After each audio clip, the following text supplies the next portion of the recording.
Hello everyone, it's your friendly boy Jet Black, the one and only, here with an exciting video. And in this video, we are going to be hanging out. This is an interactive Hangout AMA live stream. That means that I'm here to answer questions from you. Think of this as like a video call that you happen to be tuning into live, where you are a participant on the call. Though I guess it's like a video call, but your camera and your mic is off, and you're really just chatting with me via text. But I'm reading that text live so that people know what you're saying. Yo, Rap King, welcome to the stream. It's good to have you. Good to see you on stream. I wonder if my settings are set up correctly to where people can see the chat on the stream afterwards or not. We'll see. I think I have to manually turn that on every time. But whenever I don't do that, people will see this video later and they'll hear me read something that you said, but they won't be able to see that you said it. I think I have to set live chat replay or something like that. Rap King said, I saw your Instagram post. Who was the black guy with the glasses? That's my brother. So my brother Marquez is a black guy with glasses. But I hang out with him every other Tuesday, and I'm hanging out with him today, actually. I'll be hanging out with him after the stream. So that'll be cool. Also, I see we got 2 viewers. Can we get the video up to 2 likes? For anyone who's new tuning in, that's the thing that I do. I like to look at the view count, look at the like count, and then see if we can get the 2 to match up. Rap King said, how's Winslow doing? Aiden's doing well.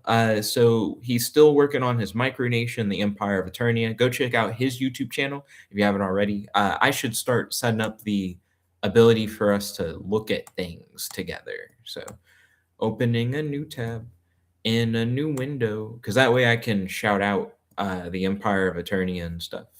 I think Aiden would appreciate that. Do do do do do do do do do. Let's see. So Rap King said, would you say Aiden is your best friend? So I've had this conversation before, like talking about like who in the friend group is like a best friend. I hang out with Ashley all the time. Ashley and I live together, and we probably talk the most, right? Then after Ashley, though Ashley's also like my girlfriend, so obviously that's different. After Ashley, I would say Ryan and I used to talk the most. Ryan and I used to talk like every day on the phone. But with like work stuff, Ryan has gotten busier. With work and school and everything, with Aiden gets busy. But I try to make time for both of them. So I have a bi-weekly phone call that I do with Aiden. So today I'm hanging out with my brother. But next week, so the next Tuesday, I'll be doing a call with Aiden. And similarly, I have a bi-weekly phone call with Ryan on Saturdays because that's when he's off work. So largely what's happened is, everyone grows up, you graduate out of school, you get a job. It's harder for people to hang out. So we try to do more calls and stuff, but we occasionally hang out. Ryan doesn't live super far. He's maybe like 20 minutes away or something. Aiden is like an hour out. So hanging out in person is a lot more difficult. Rap King said, you remember that advice you gave me about being a third wheel with my friend and his girlfriend? Would you ever invite Ryan or Aiden to hang out with you and your girlfriend? And would it be weird? I don't think it would be weird. So real quick, I forgot. I came in here so I could hype up the Empire of Eternia. Because that's Aiden's micronation. So if you haven't heard of that, feel free to hit it up. He says he wants to do more with the website in the future. So there's like a work in progress website for him, but there's like a big passion project. So Aiden and Ryan do come over while I'm hanging out with Ashley. Ashley and I live together. So I think it's rare for them to be at the house and Ashley not be here unless Ashley's at work or is going shopping or something like that. Now, it's a little bit different. Aiden has a girlfriend, so often Aiden and his girlfriend Tiffany will come over, so that's not too weird. Ryan does not have a girlfriend, but I don't think Ryan feels like a third wheel necessarily. If Ryan was here, we could just talk to him about it. But I believe Ryan is still at work. See, the reason why Ryan and I were able to do phone calls every day back in the day It's because on paper, Ryan and I get off work at the same time, 2 p.m. But Ryan likes to essentially make sure that everything that he can get done, he does get done, right? For his job. So his like clock out time might be like 2 p.m., but he might not leave until like 4 or something because he's trying to make sure that everything is in working order at his job. And that's understandable. You know, he's just trying to be a good citizen or a good employee, right? But it made it where instead of us being able to talk like every day as soon as he gets off work, he'll often call like later in the day and I'll just be busy. Because I think one of the best times to catch me is like right after work. And that's why I'm now doing the streams right after work because, you know, not really doing too much else. Rap King said, do you still use Discord? So I do still have a Discord. I actually posted in the Discord to say like, "Hey, everybody, come on down. We're doing a stream." But uh, I'm not super active on Discord necessarily. I will say that. So if you're like, "Hey, are you still on Discord?" As a way to be like, "Are you like active there?" No, no, I'm not very active on here at all. As you can see, I have a bunch of like notifications on the sidebar, essentially showing that like I'm not really looking at a ton of messages. But I do like to post stuff like, hey, we're doing a stream so that people know that we're streaming and everything. But yes, I do still have a Discord. Do, do, do, do, do, do, do, do, do. Let's see.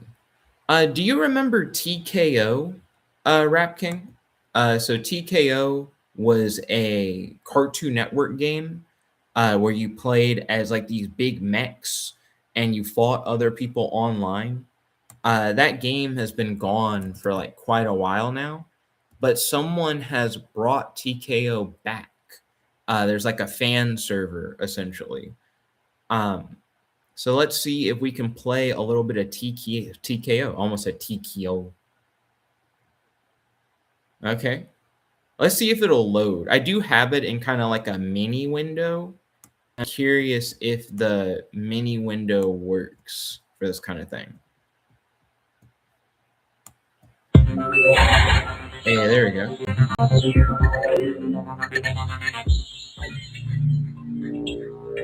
This is a game that you can play multiplayer. So if you happen to be on stream right now, for one, smash that like button. Looking at you, Rap King. If you haven't hit that like button already, make sure to hit that like button. But also, we could like fight each other. If you have like a challenge code, you can like send a challenge code out. But let's see if we can find any people online. Thank you for hitting like. Truly appreciate it. Now, every time I've played this game so far, when I first start playing, I can't move. I don't know why, but it just doesn't let me move. But after I get my butt whooped a little bit, my controls will start to register and then I can play. I've yet to actually win a match of this. I've only played it like a few times. I have heard that it is better to try to play this with a friend than to try to do like random matchups. But I have had like a few random matchups. So it's not like too out of pocket to be able to potentially meet up against someone in like battle. Rap King said, do you like the Ryan Reynolds Green Lantern movie? I don't think it's as bad as everyone says it is. I don't think it's as bad as everyone says it is either. I would agree with you on that. I don't think it's a terrible movie. I have trouble rewatching it. I'll sometimes like try to rewatch it, like that's my goal, and then I just give up on it. So I don't necessarily think it's like the bee's knees best thing or anything like that. I'm not sure if I'm not sure if we're gonna make it. I don't see any opponents popping up, so I haven't actually had to wait this long for a battle. I think when I first played this game, I played it after someone had posted about it on Twitter. I think everyone on Twitter like swarmed to it at the time. I am not in that same response at the moment. Rap King said, "Do you like Stranger Things?" I watched season 1 with my friend Ray. Ray is currently in Germany. We haven't hung out in a minute. He's like deployed. But when Ray comes back, it'll be cool to catch up and everything. But once we finished season 1, I asked Ray what his thoughts were on it, and he was like, "It's just okay." And I was like, "Yeah, I guess so. Like, I guess it's just all right." And then we never watched any more Stranger Things. Whenever you watch like a show with someone else and it becomes like a group thing, like it's not just something that you watch, it's like you and the other person watch. When the other person loses interest in it or isn't really that hype about it, you yourself can just kind of fall off from it. My brother Marquez, who you mentioned earlier, he watched Stranger Things like all the way through. Oh, did we get a match? A character. We got a match. Okay. My brother watched Stranger Things all the way through.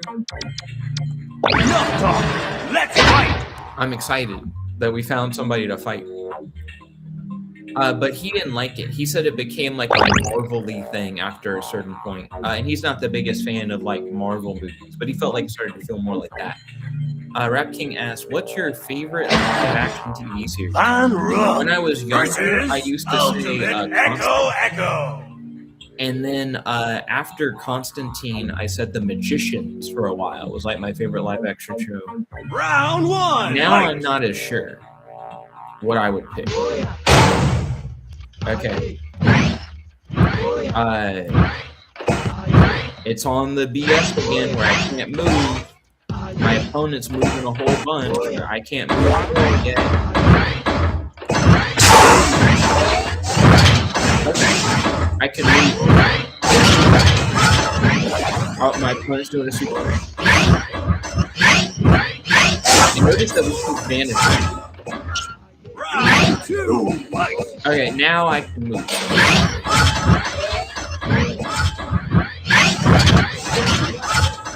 I do kind of hate that we keep out of the. Oh shoot.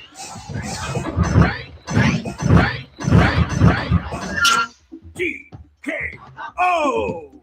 And that's TKO. I'm not super good at it. Let's see. Rap King said, "Have you seen this show called Heroes? And if so, is it worth watching?" I have seen Heroes, but I don't think I've ever finished Heroes. Did you know they made a sequel to Heroes? There's like a newer show that takes place further in the A character. Let's see. They put a lot of interesting people in here. They have like the old the Generator Rex crossover in this game. But no, I never finished Heroes. I'm pretty sure I've seen like the whole first season of Heroes, but it's been a very long time. Oh, I'm actually player 2 this time. It would be nice if I didn't have like a ton of lag. Round 1. Fight. Have you ever seen The Cape? When I was younger, there was a superhero show about a guy with like a special cape. And I straight up have not seen anyone really talk about it. Is this the same guy? There we go. Now I can.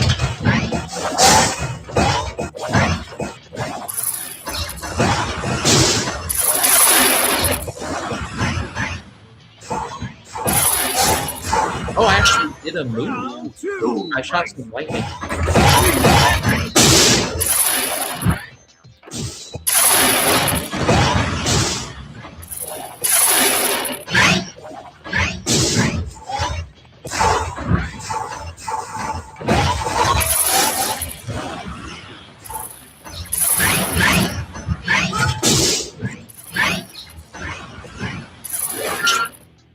I'm trying to do my sweep. I wonder if my opponent quit. Why my opponent quit? And when my opponent quit, it showed that they won 2. They didn't win 2. We just started.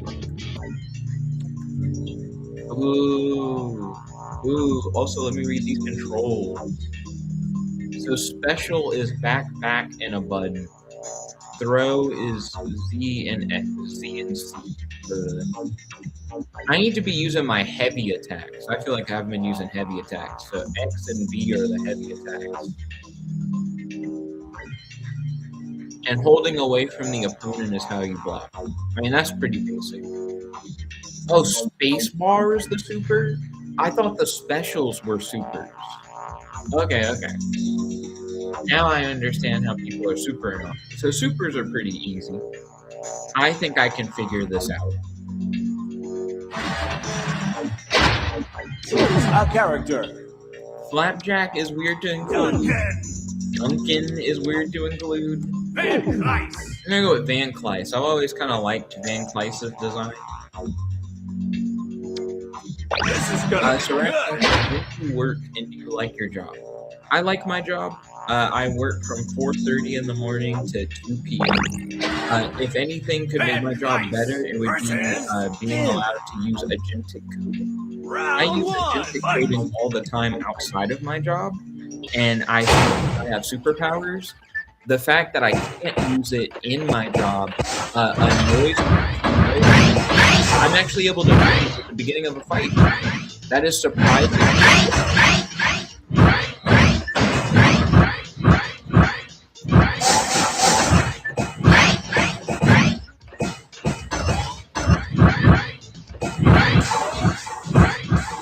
Goodness, I don't know why we have resistance so much. Practice your job. No, I think if I didn't know what I was doing, I wouldn't be doing my job. Round two. Fight. I don't think it's like extremely difficult for me. It really depends on being honest. That's gonna leave a mark.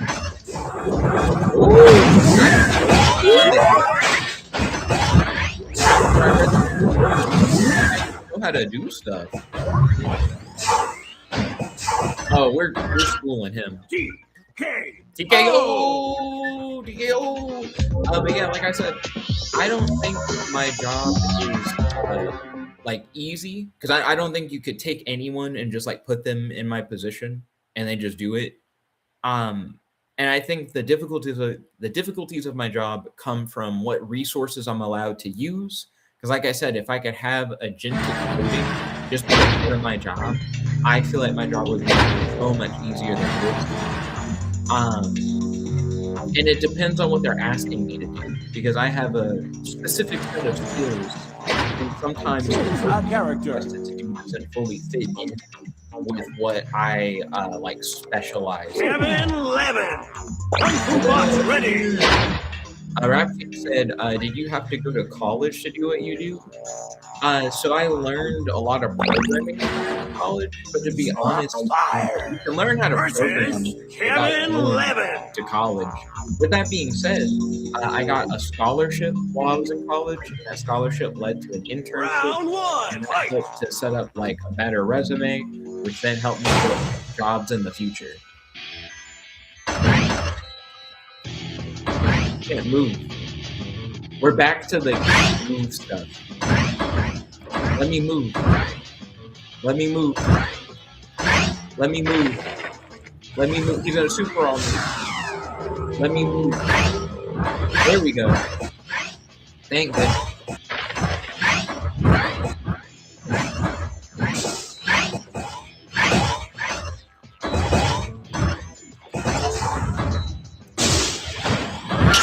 Round two.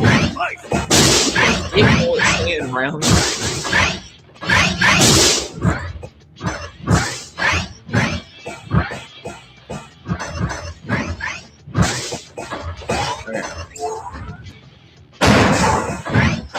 So I would argue that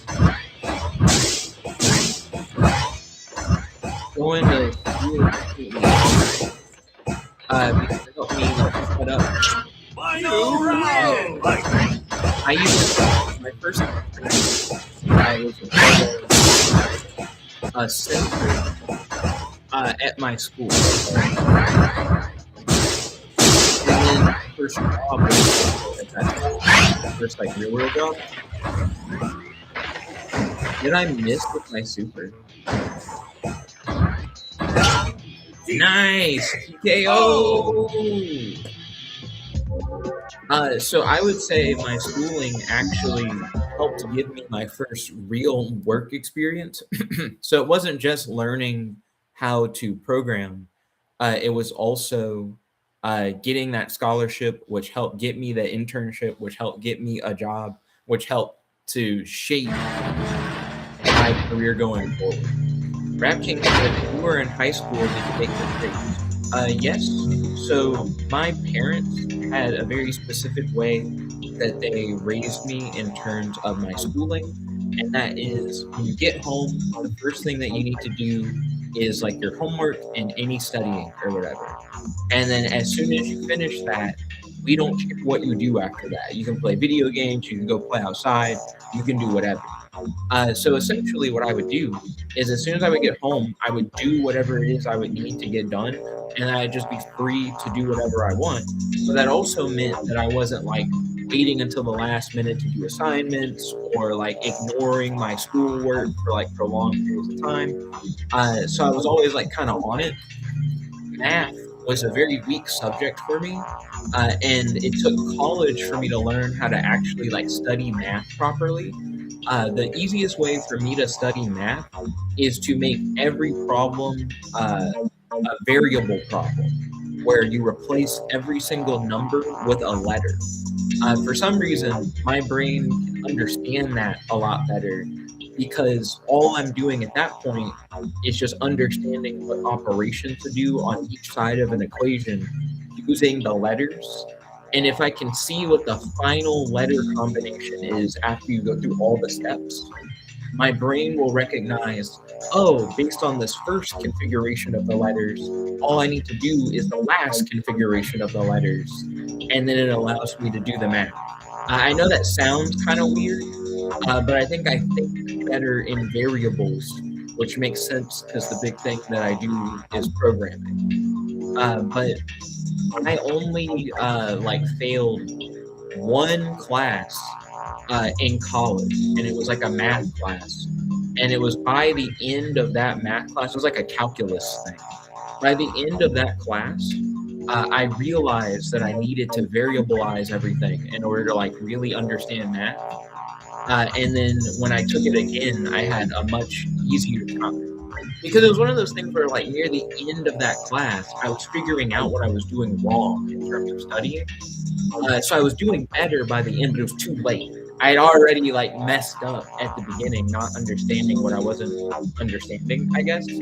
But then taking that knowledge into the class the second time, I did well.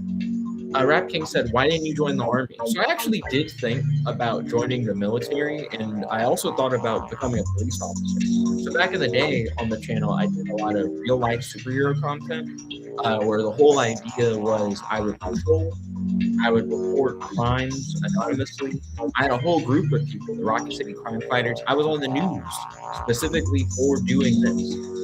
But once I graduated from high school, I focused on my studies and I stopped doing the crime fighting stuff. My dad essentially said that it wouldn't be a good path for me to become a police officer or to join the military, and that it would be better for me to focus on like my intellectual abilities and to go to college. I was actually somewhat reluctant to go to college. I didn't necessarily see the necessity of it, but like I said before, going to college helped to really shape my career going forward. If I hadn't have done that, I think things would have been very different from how they are now, and I am satisfied in where I am now. Sometimes there are people online, and sometimes there are not people online. I am surprised that this game is as poppin' as it is, because I think this came back maybe like a day or two ago. But as you can tell, there's like an older game that they revived. What I really want them to revive, they used to have a multiplayer Ben 10 bounty hunter game that was really cool. But I'm not sure if that's on anybody's radar right now.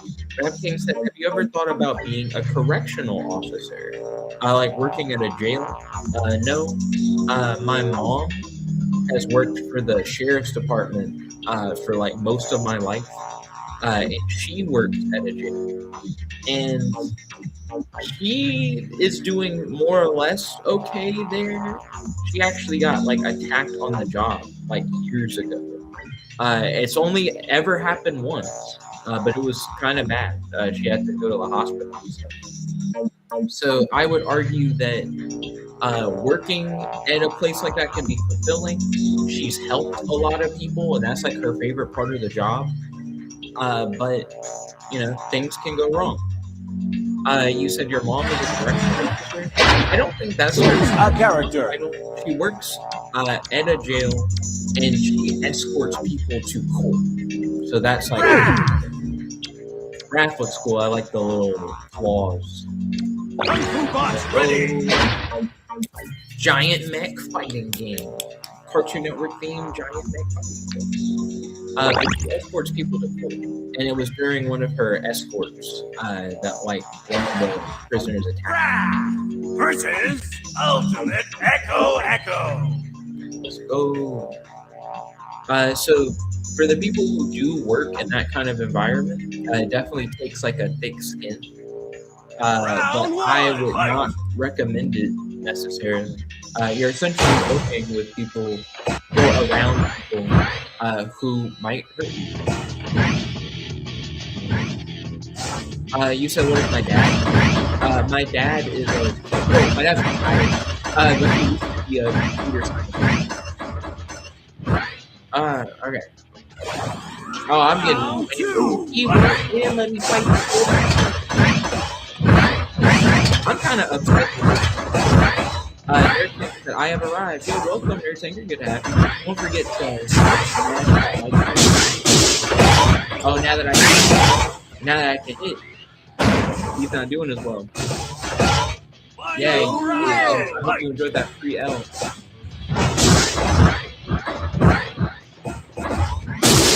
What's the nerd? Doing well. Get him with the school first. I think I need to make sure I don't get hit by his shoe. Yeah, TK, oh, yeah, Nerd Taker, don't forget to hit that like button. Really appreciate it. But yeah, Rap King, you were asking about my dad's job. My dad used to be a computer scientist. He worked for a place called Barron Services, which is a bigger thing here, I guess. But they make the weather software that you probably see on the news, like when they're showing the weather radar stuff. That's them. My dad has several patents in that, and he was one of the first people to ever work for Barron Services. I think he was the second person to ever be like hired there, but he retired last year, I believe. Yeah, Dad retired last year, and he's been enjoying retirement so far.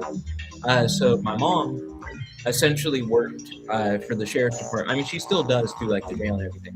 But my mom worked in like criminal justice. My dad worked in computer science, and then I worked in like cybersecurity. It's like a combo of the two. But my brother, who has like a different dad, he also works in cybersecurity. We ended up going to the same college and studying the same thing without communicating with each other about it. Because I think I mentioned in a previous live that my brother and I A character. for real. We weren't like super buddy. We have like a 9-year age gap. Upgrade Rex. His perception of me for a while was just like a little kid who's just kind of around. But now that we're Ready. I built up a friendship, and it's surprising how similar we are, despite the fact that, like I'm saying, for most of our life, we didn't really talk. Upgrade Rex really like versus Kevin Levin. I like that they put upgrade generator Rex in here.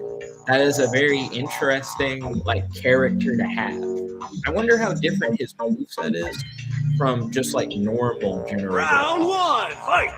This is cool. A little like free online fighting. Ah, I'm not able to move. I'm not able to move. He's just gonna keep dodging backwards.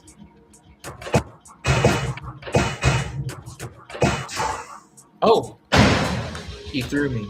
Can I move yet? I can't move yet.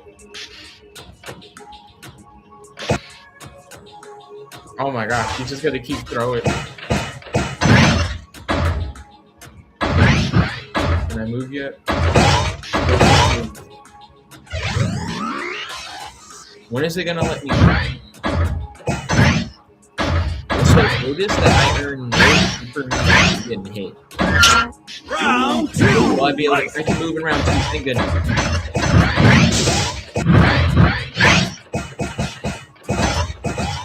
I do think this guy is good at fighting. We call that respect.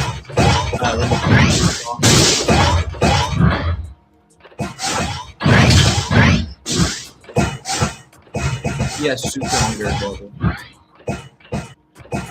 Rapid like Sonic. I do like Sonic movies. I believe I saw Sonic 2 on one of my videos. And it was fun. It was like final round. So, which is your favorite Sonic movie so far? I really like Sonic 2. Maybe the first Sonic movie is actually the one that I saw on my birthday. My opponent quit. Why are we rage quitting in PKO? He got a free round on me, and then he lost a round fair and square, and then he's gonna rage quit. Come on. Rapkick says Sonic 2. Yeah, Sonic 2 is a very solid movie. Them going Super Sonic, it makes me really want to see a Dragon Ball movie, because we definitely have the special effects for it. If we can make the little hedgehog character do it and it look cool, I know we can do it for saying this. Also, don't forget to smash that like button. I see we have 3 viewers and 2 likes. So if you're the viewer who hasn't hit the like button, please hit it.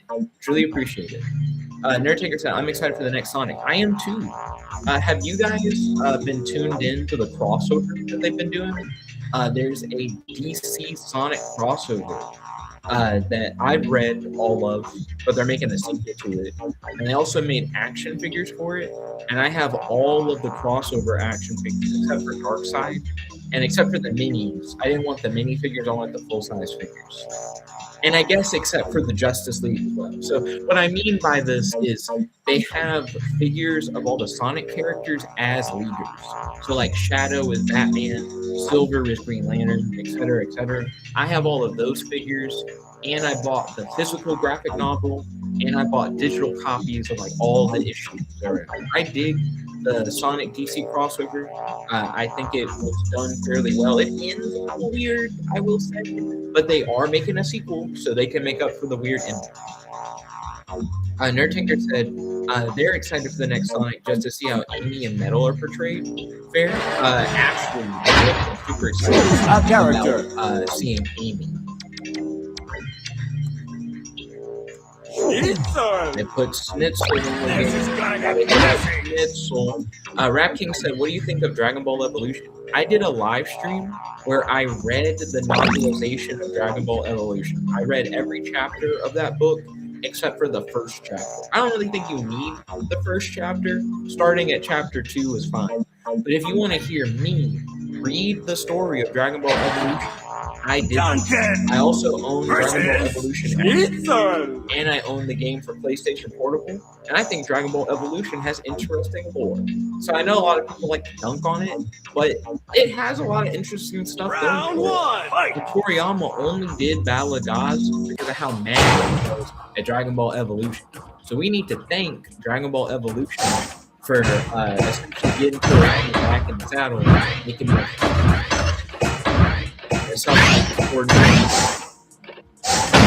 Let me move, game. Let me move, game. Oh, let me move, I think. Yes, let me move. I don't know if I can move. You're super. Yeah, there's no way. Let's see. Nerd. I don't really think it's that bad. I think it's bad.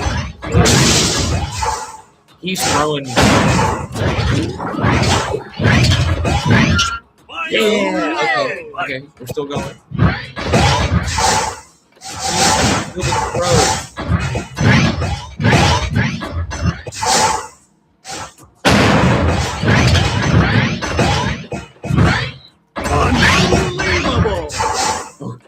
do this. Yeah! Oh, TKO! How are you gonna quit when you already lost the match? Come on. Come on, someone explain these rage quitters. What are they getting out of this? Let's see, Nerd Tanker said, you mean that piece of garbage live-action movie they did for OG Dragon Ball? Could be misremembering the movie name. I mean, you're probably remembering the same movie. I just like Dragon Ball Evolution. I know a lot of people don't. I don't think it's that bad of a movie. Have you guys seen Dragon Ball, The Magic is Real? Excuse me, or something like that? There's like a older Dragon Ball movie that's live action.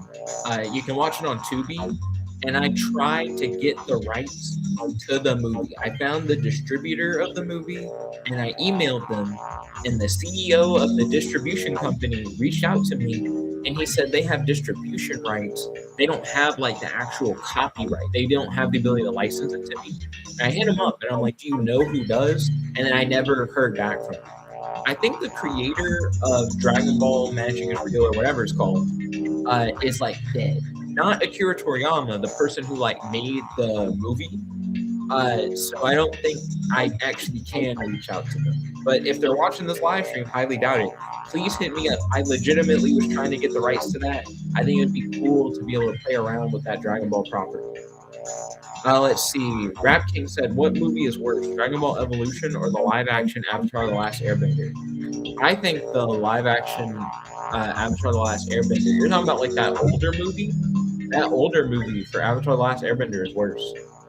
Nerd Tanker said, I haven't watched Avatar personally, so couldn't give you a proper answer. Dragon Ball Evolution is something that I like so much that I got like super invested in it. The live-action Avatar: The Last Airbender, not super invested.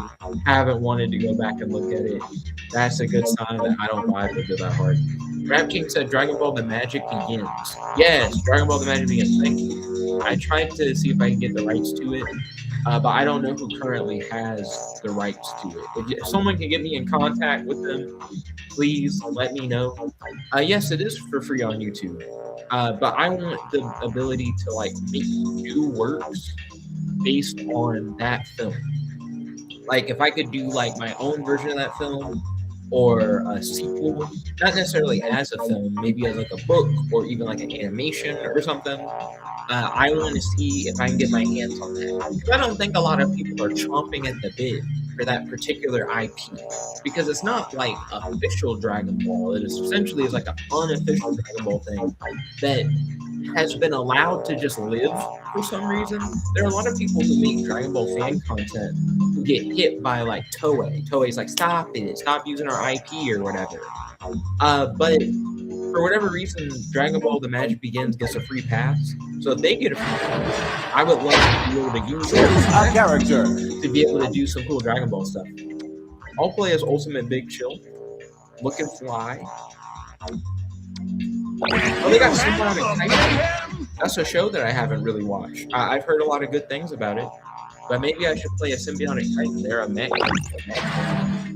Makes sense to me. Big Chill versus round one. Echo. Aliens fighting each other. I think it's a little goofy. Isn't this this is the time where aliens come on.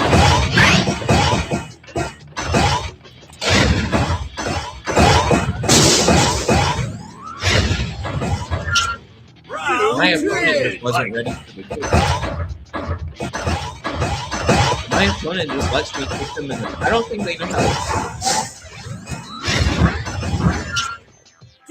TKO! Yeah, that guy was kind of a dude. Rap King said, do you like Team 4-Star? No, not really, to be honest. I'm not a big Team 4-Star guy. I like Devil Artemis. He does the Cell game parody stuff, if you've seen that floating around online. And I also like SSJ 9K. He does Dragon Ball stuff. Dennis Main is my favorite YouTuber who does like Dragon Ball parody stuff. Maybe after I do another match of TKO, We can do some reaction content, I guess, to Dennis Main. Let you guys know what Dennis Main is like. Because I'm a fan. I'm a legitimate fan. And I think it would be cool to show off Dennis Main's channel.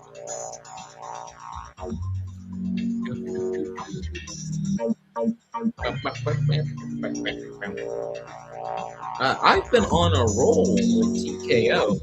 I could have named the stream TKO. I didn't know I was going to find this many matches.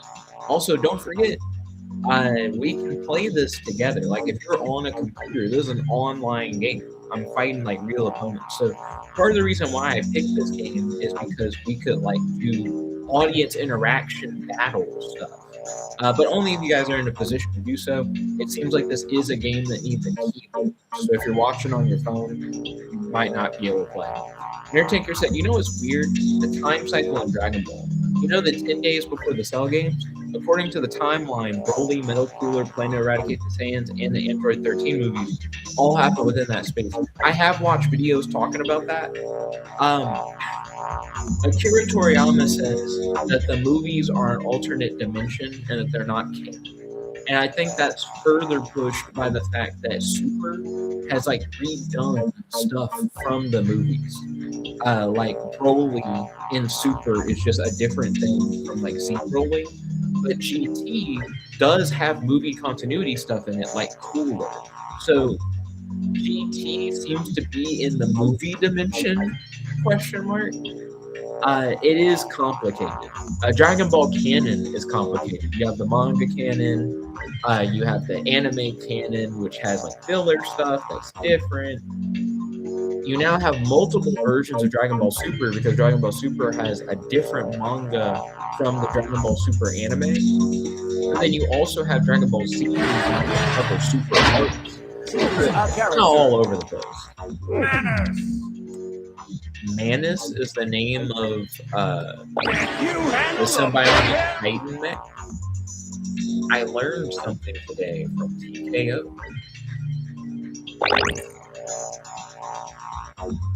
Let's get it, let's get it, let's get it, let's get it, let's get it, let's get it, let's get it. Duncan versus People that feeling is Duncan from Total Drama Island. Do people like Duncan just because he's kind of random to be in this game? Nerd Tinker said the only one I feel is canon to my eyes is the BoJack movie, which sometime is after Cell, but before Trunks goes back to the. Why do you pick that one to be canon instead of like the movie with Garlic? How is he floating like that? Did you see Duncan with Let me block. Let me block. Because right now I can't move yet. Let me move. Let me move. They're gonna let him super on. Okay, I can move now.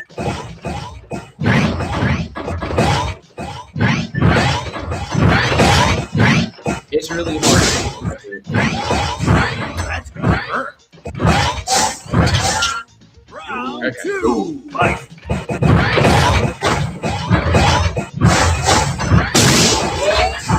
Unbelievable. You like combo, combo. Hit him with two. Yeah, that was a close one.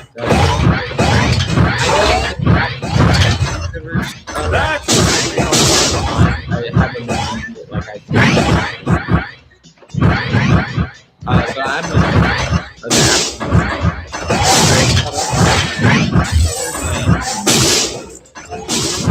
super on.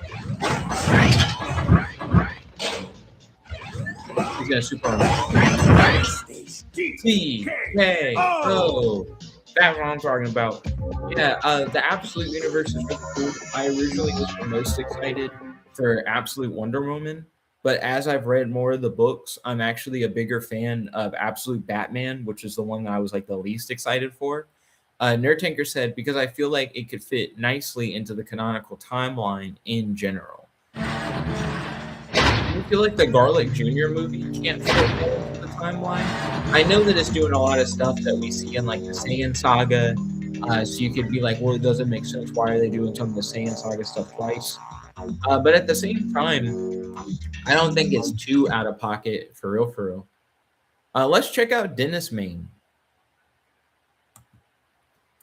Do do do do do do do do do. So we're gonna do a reaction video to some Dennis Main stuff. Put you guys on game. This is a Weeble app. This is a wall, and of course this is a bounce. This is a gallop. Is he ever There's gonna Goku's drop music studio. Here.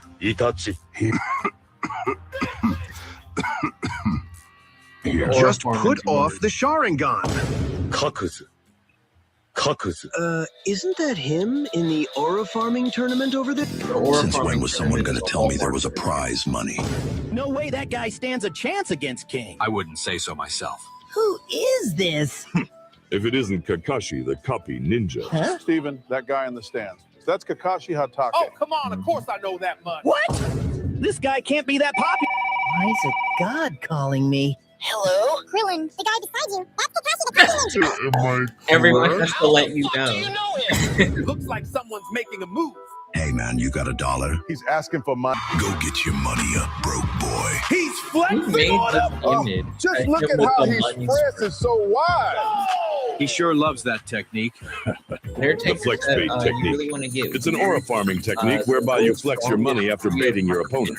You simply ask them if they can spare you $1 while having bands in your pocket. Once they say no, you pull it out and start flexing on them. What if they say yes? It's like Good does not question. work. Even if they say yes, you tell them to keep it and still flex on them, telling them they need it more than you do. A truly disrespectful technique. Here, have some money, little bro. Okay, that's And then just he throws disrespectful. them. To his face? Steven, you hear that? Are we finally going to see King's technique? This aura. This guy is no ordinary dude. My heart is beating so fast. Should I pick the money or not? I really need the money, but I'll lose aura if I pick it. I have Fuck not. it, I'll played just Star Steven Wars. has something I showing don't on the play- display board. I don't really Give me play that a lot of fucking Mario. money. He stole the money? You better wipe those damn tears, boy. This guy stinks!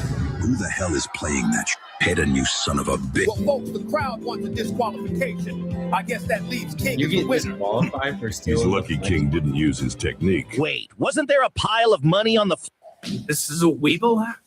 This is a wall. And This was of okay. course, this is a bounce. This Dennis is a Main gallop. has better stuff. I just wanted to show off Dennis Main. Go check out his channel. His stuff is funny.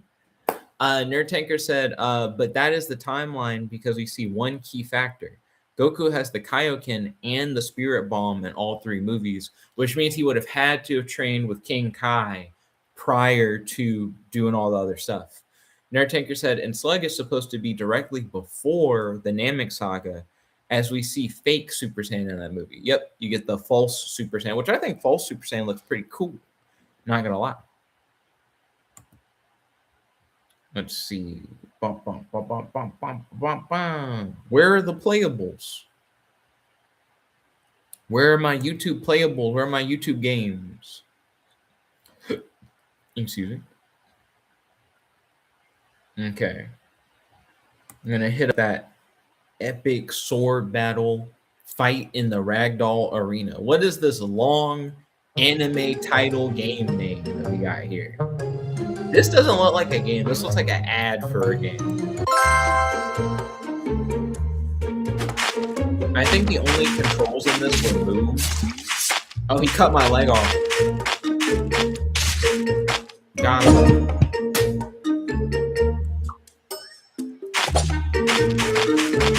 But this game, I think, is like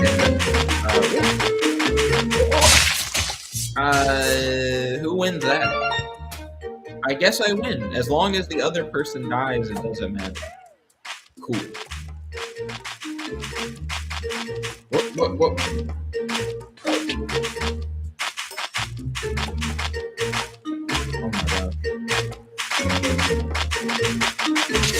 There we go. Yeah, as long as the other person dies, it doesn't. I shouldn't be that scared during this stuff. There's so much stuff. Oh no. Wait. I got his legs at the end, so it didn't matter. That's so weird. Yeah, you don't have to worry too much about self-preservation. As long as everyone dies. Yeah. I'm killing the game today. Did good at TKO. That is a gorilla. Ah! It's a gorilla with barrels at TNT. Sneak attack from behind. They have giants in the game. There's an AI thing that they're introducing to let you make your own YouTube playlists. I do not have access to it yet. I'm on the wait list. But when I get access, I would love to be able to make my own YouTube playables and then actually play them on the stream. It would be cool for us to make YouTube playables together on the stream. Like, you guys give me like a game idea and then I try to like jam it out. I think that could be a lot of fun.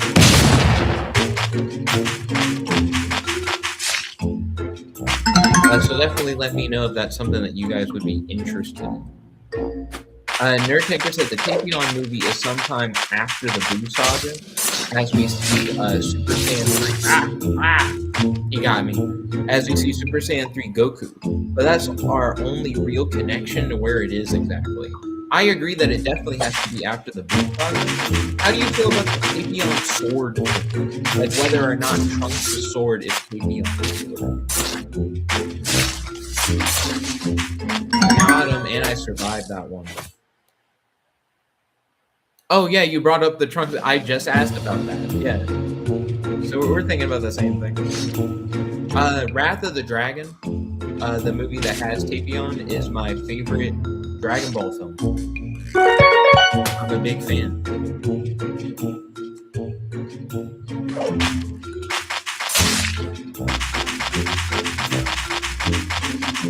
These guys don't have swords. I think this map just exists so that they can make a soccer game. But I don't think these guys would play if they wanted to. What's your favorite Dragon Ball movie? I know you mentioned that you feel like BoJack fits into the but that doesn't necessarily mean. Oh no, he got me. The legs. Oh, I didn't die. So you can sustain some damage. Nerd Tinker said, yeah, it's not exactly known as to how Tapion was released in the future timeline, considering he was in a box that Shenron had. Yeah, it doesn't really add up that he could get his sword. So that is a good point. I just straight up ran directly into his sword. Might so. Wait. Nah. He got cut, but he got cut after the race started fading black. Okay. If I can make him run into the sword of the other guy.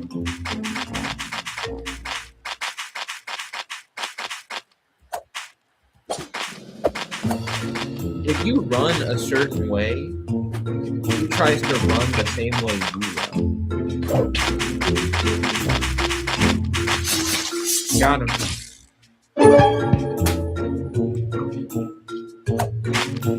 See, I don't know what these green guys are supposed to do. I don't think they hurt you at all. Nerd Tanker said, as we all know, the Battle of Gods, aka the start of Super, starts somewhere after the Blue Saga. Agreed. What is your opinion on Dragon Ball Daima? Dragon Ball Daima also is like after the Buu Saga, and I think Daima is kind of its own continuity. DraftKings said, I'm glad that YouTube lets you play games. I'm glad too. I'll be more excited when YouTube actually has games. Okay, so YouTube is working on like an AI thing. AI playables YouTube. So YouTube is working on YouTube's AI-powered playable builder that will allow you to make your own YouTube playables. So once this comes out, where I can make my own YouTube playables, right now it's in beta. I'm on the wait list. So I'm like waiting to be able to gain access. I'll be able to like build a game. See how it's like level up from player to creator in minutes? I could probably build a game on stream, like while I'm talking to you guys, and then play it on stream. You guys could suggest ideas for a game, and then we could like make it a reality while we're hanging out. I think that's really cool. But I don't think I have access yet. It says that it's in beta. Can I just try it now? It'd be cool if they let me just try it now. Yeah, I can't even like try to sign up to the wait list again. So we'll have to wait on this one. Nerd Tinker said Daima is supposed to be its own timeline, but if it's canon, it's also after the Boo Saga. Well, I mean, the Boo Saga is canon to Daima, even if Daima isn't canon to like Super or any of the other stuff.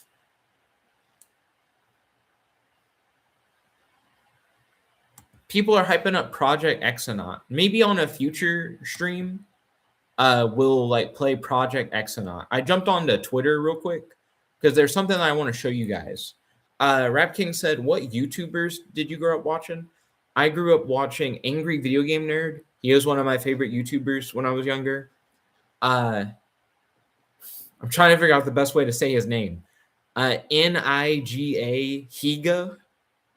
I used to watch him a good bit. I don't really think he makes content anymore. I think he left YouTube, actually. Correct me if I'm wrong on that. Who else was like a big YouTuber that I watched when I was younger? I would say those two are the main two that I think of when I think of like classic YouTube.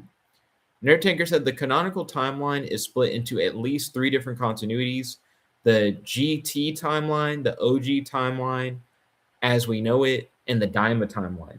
What about the Super Dragon Ball Heroes timeline? I've watched all of Super Dragon Ball Heroes. I feel like people don't talk about it enough. The thing that I wanted to show you guys. Let's see.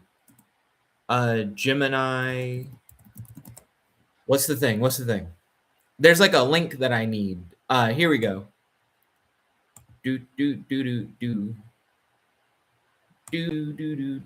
Okay, here we go. So I think this will be fun for us to play around with, the Flashlight browser. So give me an idea for a website, and it'll take us to that website as if it existed. Rap King said, "Do you like Corey X Kenshin?"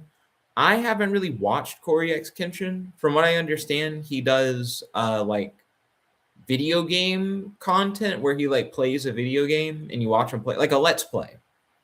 But no, I haven't really watched Corey X Kenshin. He's like your favorite YouTuber's favorite YouTuber. So like YouTubers that I watch will talk about Corey, but I myself don't watch Corey. And I have nothing against him. I just haven't had like the draw to watch him. So while I do live streams and I do like let's play style stuff, I don't actually watch a lot of live stream and let's play style stuff myself. I normally watch like pre-made videos. Nerd Tinker said Super should be considered in the main timeline, but it's unclear. I think it is unclear whether Dragon Ball Super is the main timeline. I still like Super Dragon Ball Heroes because Super Dragon Ball Heroes is like everything is canon in that, more or less. Let me show you guys what I'm talking about.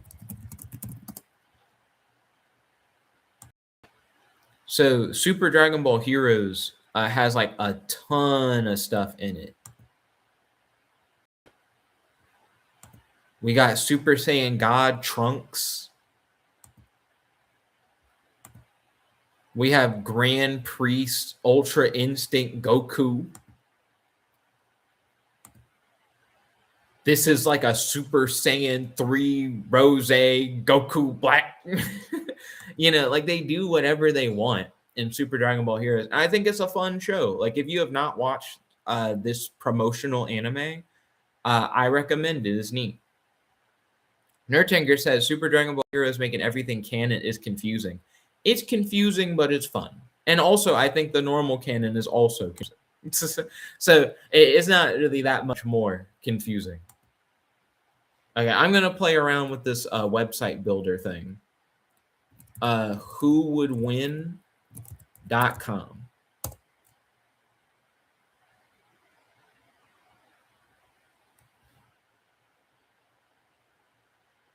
Okay, so I typed in whowouldwin.com, and then it created this website where you can debate who would win.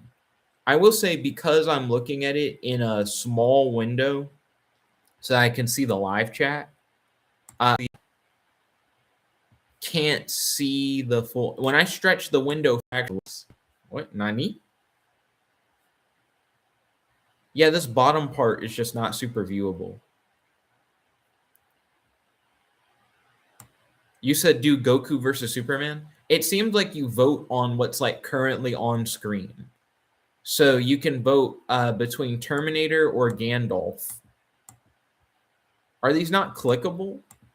I only see an option to vote Terminator, but Terminator I don't think would beat Gandalf. I think Gandalf would goot him. I hit the menu, and then the menu had to generate as a new website. I'm going to go to my votes. I haven't voted on anything.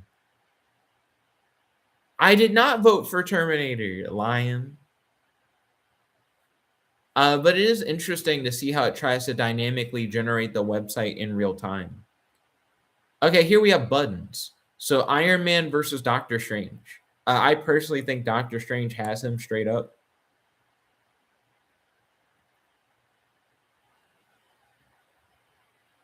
Do you agree with this? That like Iron Man would lose to Doctor Strange? I think if Iron Man had a like magic buster armor, sorcerer buster armor or something, that he could beat him. But I think without that, he's getting packed up. He's getting packed up. Hold on. Is Mysterium immune to magic? I think Iron Man for a little bit had a Mysterium suit. So if that suit is immune to magic, then maybe he could beat Doctor Strange with that. Also, that website is okay.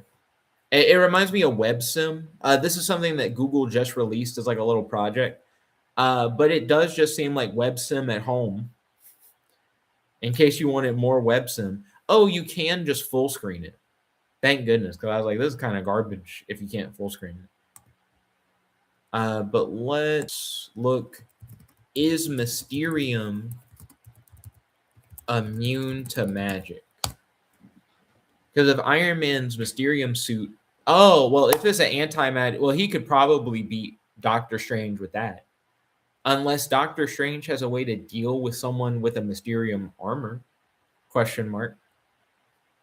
I guess I'll ask. Has Doctor Strange ever beaten someone who was armed with Mysterium? Also, I believe the current Sorcerer Supreme or Sorceress Supreme is actually Scarlet Witch. Ooh, in recent comics, Doctor Strange has notably failed to defeat individuals specifically using Mysterium as a primary defense or weapon. Interesting. When Iron Man first obtained Mysterium for his Model 72 armor, he had Doctor Strange tested. Strange used his most powerful spells only to find they had absolutely no effect. Okay, well, yeah, no, for sure. Like 100% for sure. Your boy Iron Man packs him up. He just uses the Mysterium armor. I'm going to go to the Explore tab and see if it has a little search bar. Okay, it does have a search bar. You said do Goku versus Superman. Let's see what it says. Rap King said, real quick, can you react to the... oh, I just realized sharing this tab. You said, can you react to the Invincible Thrag trailer? It is fire. Does it have like people getting dismembered and stuff in it? So the main thing that I'm trying to avoid when it comes to Invincible is putting myself in a weird situation where I do a reaction to it and then my channel gets like flagged because, you know, Thrag smashes somebody's head to pieces. They released a new character for the Invincible fighting game, Titan, and I would be tempted to do a reaction video to the new Titan trailer, but there's like blood and gore and stuff in it. So I don't think I can do that without YouTube hitting me with the no-no stick. You know what I mean? So let's see. We have 2 different matches we can do.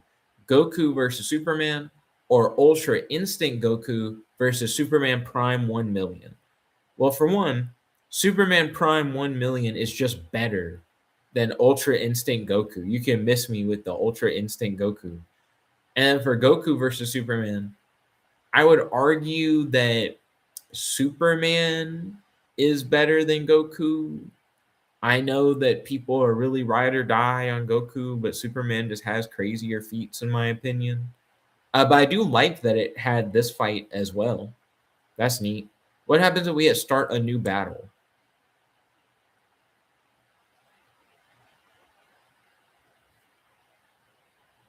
And then you can publish your battle. That's neat. I like that it makes like a whole little website for you. It is a lot like WebSim, if you've like ever played around with WebSim before.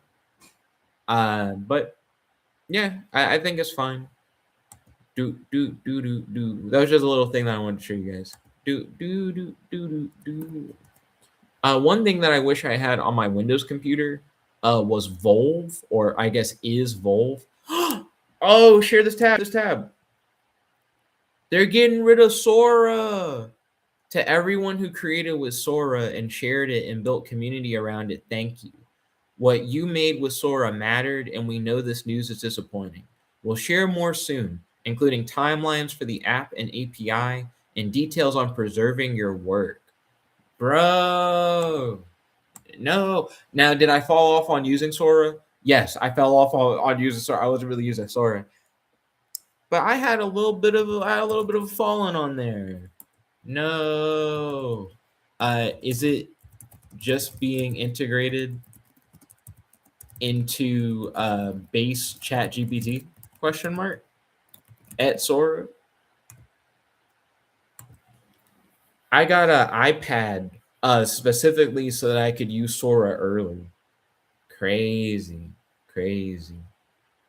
You said, who do I like more, Superman or Goku?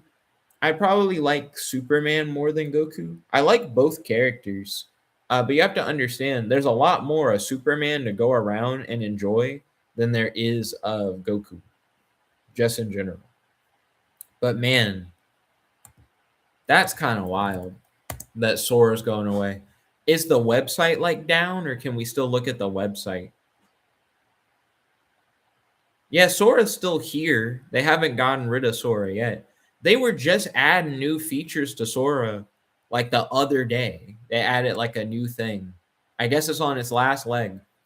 On Sora, I had 43 followers, which isn't a ton. I mean, on this YouTube channel that you're watching right now, I have like over 4,000 followers. But I had 539 likes.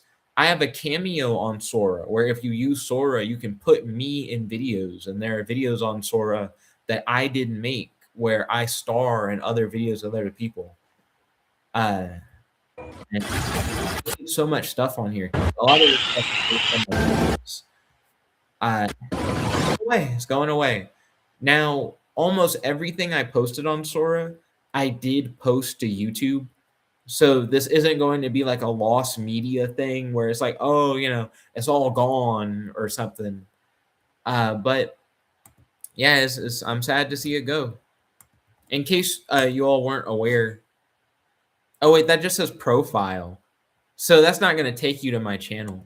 How do I link people to my Sora? Oh, the share button. Me being a dummy dumb. Yeah, this is my profile specifically. If you guys want to check out my Sora profile before it poofs into the ether, there you go. Rap King said, do you have to pay for Sora? So I have the highest tier ChatGPT subscription, and I actually got invite codes to be able to invite people into Sora back when it was like limited access. I don't think it's in limited access anymore, So I think you can just use Sora now, but I could be wrong. One thing that I learned from talking to other people is what like the lower tiers have versus what the higher tiers have. Because I've been paying for these tools for so long, I'm not in a situation where I'm ever like, oh, I ran out of usage for a thing, or like, oh, I don't have access to a feature, because I normally get access to a feature like as soon as it comes out or whatever. But dang, they killed them.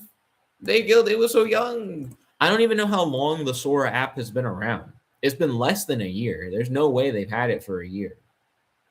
But that is crazy. That is crazy. Do do do do do do do do do do do do. So right now I'm trying to figure out.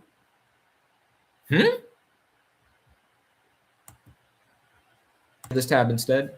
OpenAI developers. We're releasing prompt-based team safety policies for GPT OSS Safeguard.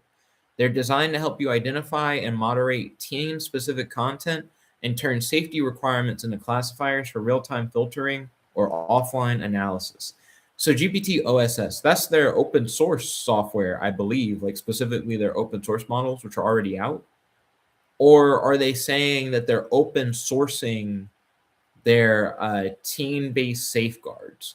The only reason why this made my attention spark up when I saw it is that OpenAI, for the longest time, they originally were going to drop it in December of last year.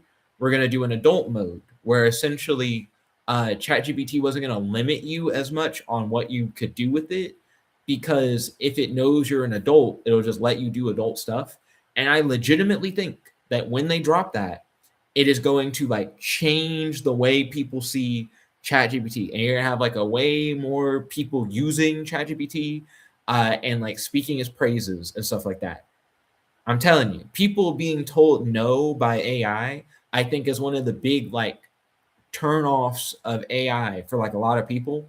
And I think having it treat you like an adult will be something that brings people in.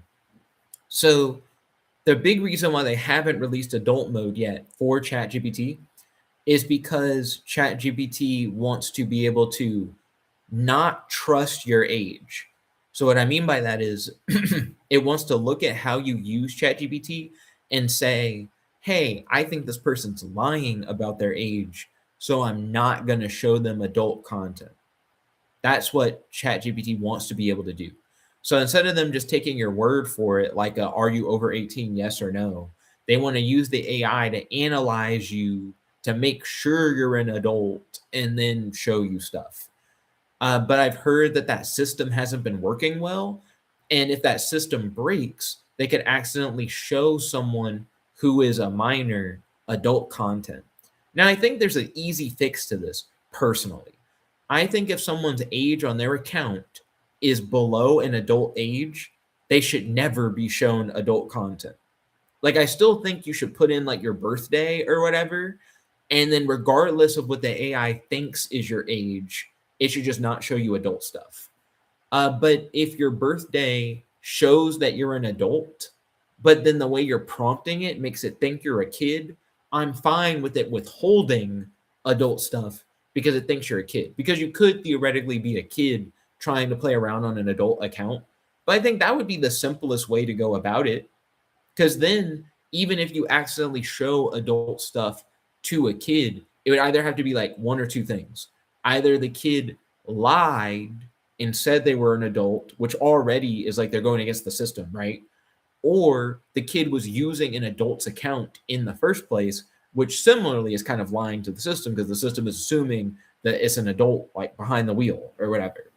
So I don't know. I think the safeguards don't have to be that crazy, but I do understand that there's a very serious issue and that they want to do it right. So as long as they do it right, I'm behind that. But I have been waiting for this adult mode. And what's crazy about waiting for adult mode is that Grok already can just do adult stuff or whatever.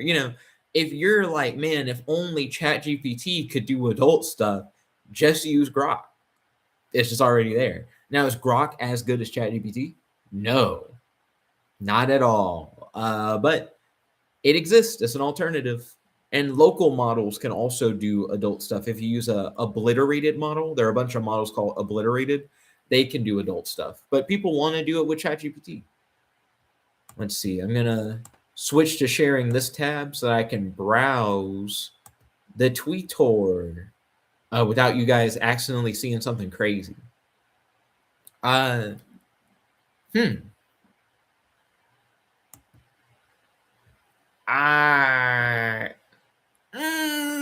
skeptical of this. I'm skeptical of this. Okay, so I may not have talked to you guys about Pinocchio before, but Pinocchio is an application that makes it really easy for you to install software that normally requires you to jump through a bunch of hoops, and you can use it in like a pseudo browser. So similar to you looking at a website, you can just like look at the installation that you did, because a lot of people are used to installing stuff on their computer by just clicking a button that says install and then going through a little installation window. But there's a ton of software that just doesn't work that way, and it can be a pain in the butt to set up. Excuse me. Pinocchio makes it easier to set stuff like that up, especially local AI stuff. But I have had little to no luck setting up like AI video stuff that works on my computer through Pinocchio. And now they're saying that you can set up WAN GP on Pinocchio with 8 gigabytes of VRAM. This computer that I'm on right now has exactly 8 gigabytes of VRAM. So are you saying that if I hop on to Pinocchio and I like set this up, I do the like click installation to get WAN GP, that now I can make video on my computer? I don't know if that will work. I legitimately am like skeptical. I'm gonna like and bookmark this. If this works, I might have like local video generation, and that could be pretty bomb. I'm gonna lie. Again, I'm gonna switch off of Twitter so I can scroll without you guys seeing random Twitter pop-ups. Let's see. The thing about Manus, I don't care about Manus that hard. Let's see. Rap King said, Nick, do you think Twitter is toxic? It can be, for sure. It heavily depends on what falls into your feed. Sometimes I see toxic stuff not because I follow toxic stuff, but because people I follow will then like comment on something toxic. Ace Vane is a YouTuber that I like that I also follow on Twitter. And Ace Vane has commented on like some pretty bad like white supremacist stuff before, where Ace Vane is like saying like boo, like he's talking about like how it's bad, but then because he's reacting to it, it hits my feed, so then I see the bad thing, but then I do see that he's reacting to the bad thing and saying that it's bad. But that's how I normally get exposed to toxic stuff on Twitter. Is like the person that you follow reacts to the toxic thing. That in trending, but I largely avoid general trending now. I largely only focus on the trending that is like my recommended trending page. I'm scrolling through to see if there's like anything worth talking about on Twitter right now. There's now an AI for, I mean, I can share this. This is fairly harmless. Now an AI for models to share their likeness so that companies can use AI supermodels effectively. This is fine. I don't hate this. As long as it allows for the supermodels to get paid for their likeness, I'm not against this at all. I know this will probably cause an uproar in the industry, and there will likely be supermodels who are like, I don't want to compete with AI supermodels. But are you competing with AI supermodels? Or are you competing with real supermodels who essentially just license themselves to a company? I don't know. I'm also curious how this works, right? Like if this is an open call for models, could you submit yourself as a model, even if you're not a model, and then people still pay you for using like you as a model. I could see that being a thing where essentially anyone can try to become a model by just putting themselves out there. And then if you get accepted, now you're a model and you don't really have to do anything after that. They just use your likeness. So that's neat. I'm curious about this kind of thing. So 11 Labs has a similar thing where you can offer your voice as one of their voice options that people pay for. And you know, there are a lot of people who aren't voice actors and maybe would never get like a voice acting gig.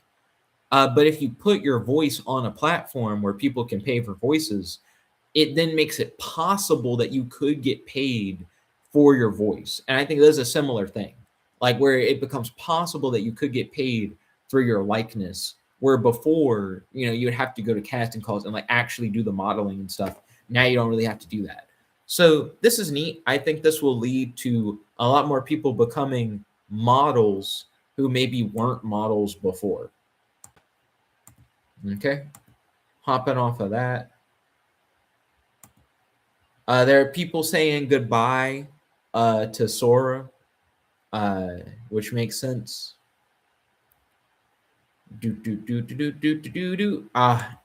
My soapbox. So here I'm gonna rant. I'm gonna rant to you guys. I hate Arc AGI.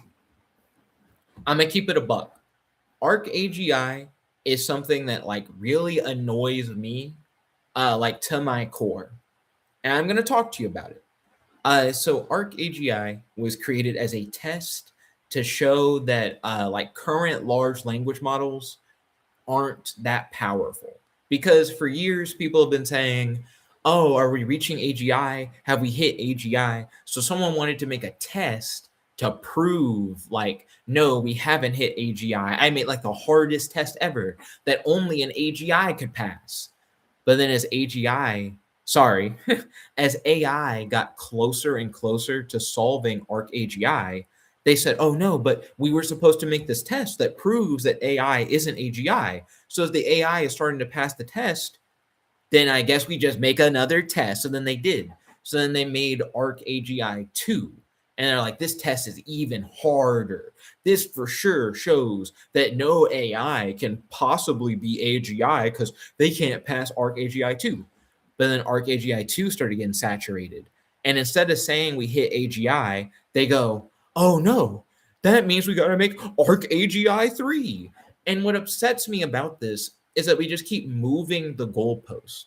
When I was younger, I remember the Turing test. And the idea behind the Turing test is if an AI could convince you that you were talking to a person instead of a machine, then that showed that you had created like a higher order AI, like something that was unlike anything that we've seen before.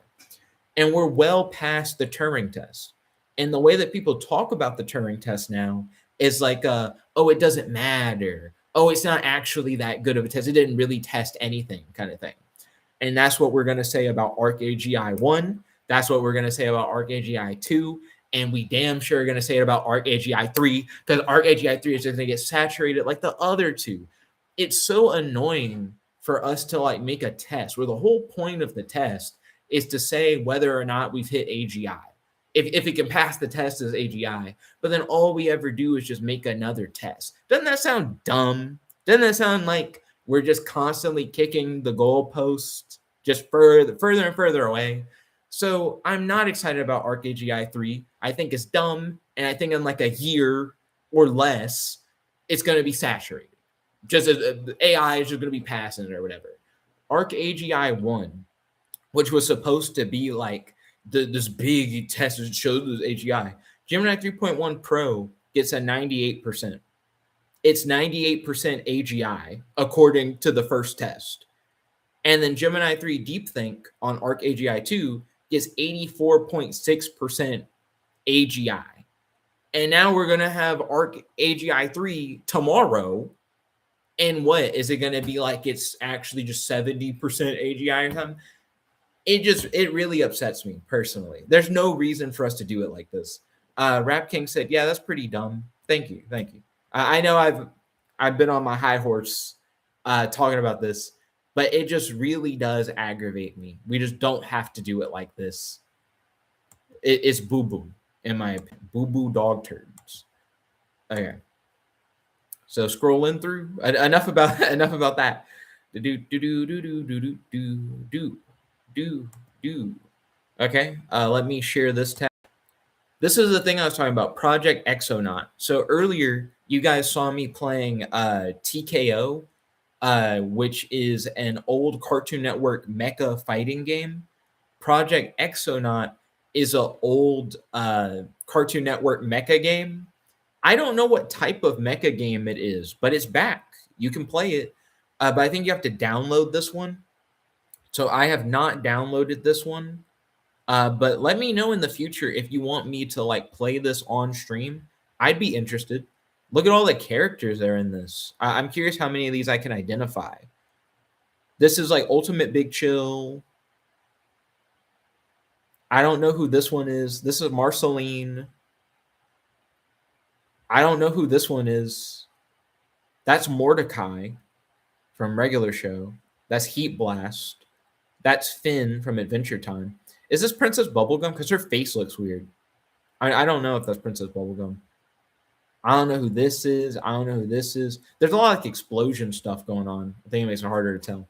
Rap King said, Nick, do you think Wolverine could cut Superman's skin and make him bleed? So I've heard people talk about this, like whether or not adamantium can cut into Superman. Let's do a check.